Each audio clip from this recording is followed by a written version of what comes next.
अस्सलाम वालेकुम, मेरा नाम डॉक्टर राशिद अली है। मैं मेडिकल स्पेशलिस्ट हूँ। आजकल देखने में आ रहा है कि बहुत सारे पेशेंट हैं वो खांसी के साथ आ रहे हैं।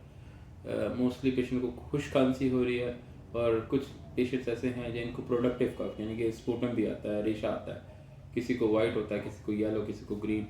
तो दिन ब दिन ये जो इंसिडेंसेस हैं ये बढ़ते जा रहे हैं। उसकी बुनियादी वजह आपको पता है कि हमारे इधर पोल्यूशन है और स्मोक अब तो रिलेटिवली कम है, लेकिन जब भी मौसम चेंज होता है तो हमारे जो ये जो एयर सर्कुलेशन का जो है उसके निज़ाम की वजह से अपने लंग्स जो है, कुछ लंग्स जो होते हैं, कुछ लोगों के लंग्स जो है हाइपर एक्टिव होते हैं, तो उसमें वो फिर रिएक्ट करके जो सांस की नालियाँ वो तंग होती है।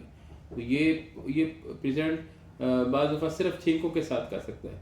अगर किसी चीज़ से एलर्जी है तो छींकें आएंगी, गले में रेशा गिरेगा, जैसे कहते हैं गले में केरा गिरता है, और कुछ लोगों को खांसी ड्राई कफ होती है, और कुछ लोगों में ये फिर प्रोडक्टिव कफ होगा। अगर जैसे जैसे लंग्स की इन्वॉल्वमेंट होगी उतनी उतनी ही फिर वो रेशे की लालामात जो है वो बढ़ती जाएंगी। अगर येलो कलर का अगर रेशा आ रहा है या ग्रीन कलर का रेशा आ रहा है तो ये सुपर इम्पोज इन्फेक्शन को शो करता है।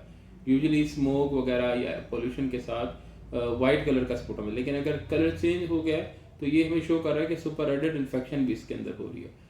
तो जो अगर हम कहें कि प्रिवेंशन कैसे करनी है, तो प्रिवेंशन का बेहतर तरीका यह है कि अपने म्यूकस मेम्ब्रेन्स को बड़ा ड्राई ना होने दें। वो कैसे हो सकता है कि हम प्लेंटी ऑफ फ्लूइड्स लें, पानी लें, हम जूसेस ठंडे नहीं, हम जो है ना सादे पानी जैसे वो है, और हम बाद दफ़ा रिकमेंड करते हैं कि गर्म पानी थोड़ा सा जो है कोसा पानी जो है उसका इस्तेमाल ज़्यादा करें, शहद का इस्तेमाल करें, सूदिंग एजेंट्स कावा वगैरह है उनका इस्तेमाल ज़्यादा करें।